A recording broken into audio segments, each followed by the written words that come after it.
Enuwo kpata keminya le anyigbandi le xixia kpata mea, ɖoɖo le wa ŋuti eye nene bele le dziƒo nutowo me tsɛ wa. Le dziƒo nutowo mea, míakpɔ dziƒodɔlawo ko míyɔna be mawudɔlawoa, ko le nenea wonyi dziƒo be hadzihawoa, ɖoɖo vovovowo le wa si eye le subɔsubɔ gbogbo ɖewo mea, woɖe woabe ɖoɖoa fiɔ kuɖo ekae nyi ka o, ekae le kɔ ne ka o eye edɔ katutu ye wɔna o. Le artiklea mea, míla ƒoƒoso mawudɔlawo kuɖo woabe ɖoɖo ŋuti eye ne wòde va video ya mea, míaɖe kuku gã aɖe nɔ be la nyɔ bena asubscribe ɖe míabe YouTube channela dzi eye le platform kpɔtɔewo dzia, afollow mi JK Worldwise. Akpe na o, Mawu la yra o. Dziƒo amandre le eye dziƒodɔlawoa alo dziƒo be hadzihawoa amasi ɖeke le eye amasi ɖeke ya wome ɖe teƒe etɔ̃ me eye serafinowo nyi hadziha gãwo ko le dziƒoa eye woawoe sɔ dziƒo gbɔ kuɖo Mawu gbɔ sɔwu eye ame kewo mi dzesi le Biblia me si gbe bena mawudɔlawo nenea, woawoe nyi hadzihawo ko sɔ ɖe anyigba gbɔ sɔwu eye wo dzidzi le Mawu gbɔ sɔwu. Ame veve ɖeka ke nyi mawudɔwɔla le Kristo be habe gɔmedzedzea me le ƒe 600 me dodome ke yɔna be Dionysiusa eye le ebe nuŋɔŋlɔwo mea ke woyɔna bena Selexia Airakia eŋlɔ teƒe ame 3 keme ne woma mawudɔla be ha amasi ɖeke yɔ ɖoa. Le nublabla xoxoa mea, woyɔ mawudɔlawo be ŋkɔ zi 100 kuɖo 8 eye teƒe ame 2 ye woma wo ɖo, Serafin kuɖo Kerubino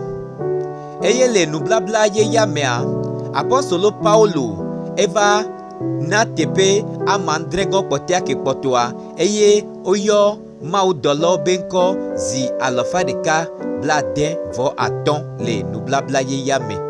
eye teƒe amandre ke ne Paulo sɔ va kpea sɔ kpe Kerubin kuɖo Serafinoa eye be wɔ teƒe amasi ɖeke va woma wo ɖo teƒe 3 me. Mawudɔwɔtɔ gã ɖeka ko yɔna be Thomas Aquinasa le ebe nuŋɔŋlɔ wo kpata mea wova ɖo ŋkɔ nɛ bena angelic doctor alo mawudɔlawo be dɔkita ɖo nuŋɔŋlɔ ko be ŋlɔ le Summa Theologica me le ƒe 1295 sɔ yi ɖe ƒe 1294 me eye Thomas Aquinasa eɖo kaka ne dzi bena gbɔgbɔme be nuwo kpata kekea woawoe kpɔna ŋutilãme be nuwo gbɔ eye mawudɔlawoa woawoe nana susu amegbetɔwo yewo te sɔ wɔna enu ke ne amewo susu bena amegbetɔ la te wɔ eye be zã Mawu be nyawo la eye be sɔ ɖe mawudɔlawo be teƒe amasi ɖeke ke le eye wo mawo ɖo teƒe ame 3 mea. Teƒe tutu gbãtɔa eye dɔla tutu gbãtɔ ko nɔna funua woawoe nyi Serafinoa míakpɔ woabe nya le Yesaya ƒe agbalẽ ta 6 leleme 2 me. Woawoe nyi mawudɔlawo ko sɔ dziƒo gbɔ sɔwu eye wokoko Mawu gbɔ sɔwu eye woawoe ɖo kpekpeme gã kpatakpata le dziƒo be hadzihawo dome. Woya wokana fu Mawu ga sia game eye wole lɔlɔ̃ be teƒe. Woawoe nyi mawudɔlawo ke wokpɔna Mawu be efiaɖuƒea gbɔ eye woɖo aʋada amade eye woyɔna wo bena inflamers alo ezobibiwo. Woawoe nyi enuwɔwɔ ko nyi kɔkɔenyenye kuɖo ezo kuɖo kekeli be enuwɔwɔwo eye wonɔna dzi enu ke mi yɔna be trisadiɔma alo kɔkɔe ne Mawu ga sia game eye mawudɔla yawo ya mi la kpɔ le wa domea Serafiel, Metatron, Michel, Joel kuɖo Lucifer ke ne trɔ va zu Santana. Mawudɔlawo vegɔwo ko wotsã wosɔ woagbɔa woawo yɔna be Kerubino. Mi la kpɔ woabe nya le Mose be agbalẽ gbãtɔ ta 3 leleme 24 kuɖo Ezekiel be agbalẽ ta 1 Lemegban so ide blavevo eveliaji. Wawenyi amevelio ko do koko me sowu le jipo be fiadupe la me. Eye kerubino wa wawe kpona maube enyaogbo. Eye wawe le maube nu sen tepe bakudo maube nu nya deto tepe le dudodo nya me ale nya de fiabe agbale ta enehleme adiamea o kpo sigbebe na ameko kpona apocalypse obe nyaogbo. Eye kerubino wa wawele ndokusu wetri kudo wetri vio benu sende asi. Et les maou dola yo domea, milakpo Gabriel, Raphaël, Zophiel, Cherubiel, kudo Ophaniel. Et togwa ni fiadupeo. Fiadupeo me nyamilakpo le koloso tope akbaleta agba le mewi adiame.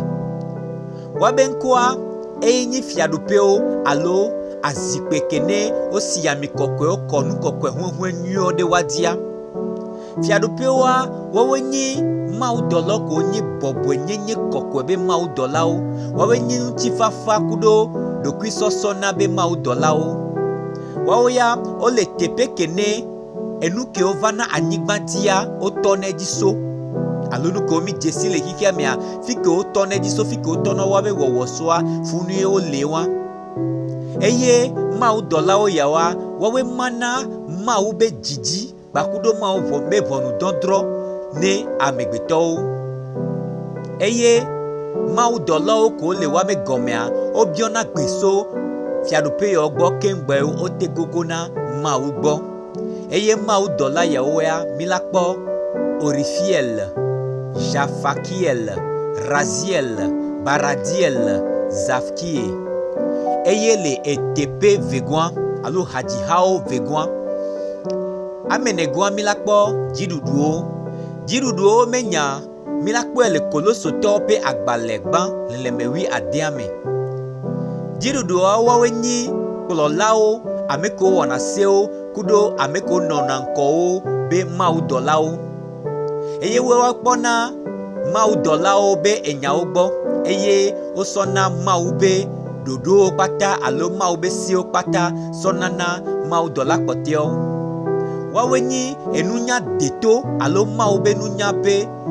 maudolao eye onyi nyahi alo dodo alo jiji kenona jimena mia be senseto be maudolao o jesio sibebena maudolao ko o chana gbogbome be nu okudo anyigbanu jibe nu odetu eye wawedo na eseo bakudo enu jojo o eye maudolao yoa mi jesio sibe Zadkiel, Hasamahel, Muriel, kudo Zakarel. Amatongwa, Nyeo. Milakpo maudola ko yana be Nyeo be nyale. Petro be agbalek bantome. Ta eton leleme blavevo eveame. Nyeo konyi jipo be ehajihawa. Wawenyi maudola ko kpona enuko tokpadomia be ese kudo wa be nyaogbo. Eyo bayona obe kokweto alo klenklinto wawe nana jidodo amenuvenu kudo nyue amegbeto wawe nyi maudola oko wana nukunuao eye okpenade amegbeto mti bete wana nukene amegbeto msusubena amegbeto late wowa wawe nana amegbeto te lona ame nyuede eye onyi gbogboko okpenade ame unti eye ohunankune ame eye onana nyunyue do ame ome eye nyue be maudola walo hajihayo wa o jesio sibebena gbogbokene wa ozona ele wa domea milakpo Uriel, Uziel, Aniel, Michel, Kaziel, Babiel, Gabriel, kudo Periel. Amadengwa, Nuseo. Milakpo maudola walo jipo be hajihao koyona bena nusewa be nyale koluso tope agbale gbanto lelemewi adiame. Wawenyi jipo be ahwako alo ahwawolao eyo gbao yonao chambena potentatesse. Eye owona ahwa kudo nuvwe kudo nubada le jipo kudo amegbeto pata odome owona ahwa kudo bogbonvon ko dina bena yo akpatele hihiame Wawe nyi mawudɔlawo ko kpɔna edenkele dziƒo kudo anyigbadzi be dodomea. Wawe nyi eku gbakudo evidzidzi be mawudɔlawo. Wawe kpɔna emɔke so anyigbadzi sɔ yi ɖe dziƒoa dzi eye wawe dzɔna luhɔ ko bua trɔ gbɔna va ɖe wabe emɔwo dzi eye wawe nyi dɔlawo ko kpɔna agbe be agbalẽ ko yɔna be akashic recorder dzi eye akasha sanskrita egɔme nyi bena xixia kpata keke agbea kpata keke be enuŋɔŋlɔ ko ŋlɔ da ɖe enu ko dzɔ sã enu ko le dzɔ kudo nu ko la va dzɔ eto game ŋuti eto ɖoɖo kpata keke ŋuti eya enyi enuŋɔŋlɔ ko ŋlɔ da ɖe ne enuŋɔŋlɔwo kpata keke eye mawudɔla yawoa woyɔna wo bena Raphael, Samuel, Kamael, Ertosi, Vershiel kudo Samael. Teƒe etɔ̃lia mawudɔla amandrelia dukɔwo menya milakpɔwo le kolosotɔwo ƒe agbalẽ gbãtɔ xexlẽme 19 me. Mawudɔla yawo alo dziƒo be hadziha yawo ya wonyi mawudɔlawo ko kpɔna dukɔwo dzi eye wokpɔna hasosowo habɔbɔwo amebɔbɔwo kudo dukɔwo kudo ekɔmewo kudo edutawo be nyawo gbɔ eye wawe kpɔna teƒe kɔkɔe ko le anyigbadziawo dzi eye wawe kpena ɖe subɔsubɔwo ŋuti kudo subɔsubɔwo be kplɔlawo ŋuti ne woate nɔ nyateƒe be emɔa dzi. Wawe kpɔna mawudɔla gãwo kudo amegbetɔwo be mawudɔlawo be enyawo gbɔ eye mawudɔla yawo ya woyɔna wo bena Uriel, Anael, Aniel, Michel, Raquel, Serviel, Raphael, Gabriel kudo Remiel. Amenyigoa mawudɔla gãwo be nya mi la kpɔwo le Tesalonikatɔwo be agbalẽ gbãtɔ ta 4 xexlẽme 19 eye mawudɔla yawo ya amegbetɔwo se wabe nyawo kpɔ le Biblawo me eye ne mi kpɔ Yuda be agbalẽ ta 11 Tesalonika be agbalẽ gbãtɔ ta 4 xexlẽme 19 wawe nyi mawudɔla kowo be ŋkɔ woyɔ le Bibla me sɔ wa eye mawudɔla gã yawo ya woɖo edɔdeasi ɖeka eye nyi bena wonyi aŋedola ne Mawu eye wodona aŋe na amewo le gaƒoƒo sesẽwo me alo ɖeɖekpɔkpɔ be gamewo me. Ne mi kpɔ Tobi be agbalẽ ta 12 xexlẽme 10 kudo xexlẽme 15 Yohanes be agbalẽ ta 5 xexlẽme 4 nyaɖeɖefia be agbalẽ ta 12 xexlẽme 7 sɔ yi ɖe 11 dzi eye Mawu be ha alo Kristo be ha eɖo gaƒoƒowo da ɖe kene wosɔ ɖuna zã ne enu kene mawudɔla yawo wowɔ eye wodona bubu wa ŋuti eye mawudɔla yawo ya wonyi hadzihawo gãwo eye wabe ŋkɔwoe nye Michel, Raphael, Gabriel, Jophiel, Zakiel, Samuel kudo Uriel. Amasi ɖeke gɔa mawudɔlawo dziƒo be hadziha yawo ya wawe mi dzesi nyuie ɖe le anyigba dzi le Bibla mea so Mose be agbalẽ gbãtɔa me kaka va yi ɖe nyaɖeɖefia be agbalẽa mea dziƒo be hadziha yawo be ŋkɔ yewo yɔ eye wawe sɔ le miabe xixia gbɔ sugbɔ sɔwu eye wawe nyina miabe mawudɔlawo alo amegbetɔ be mawudɔlawo ko kpɔna wadzia wawe ɖo dɔdeasi ke ne wokpena ɖe amegbetɔ ŋuti woƒona to ɖo nɛ eye woyɔna dɔe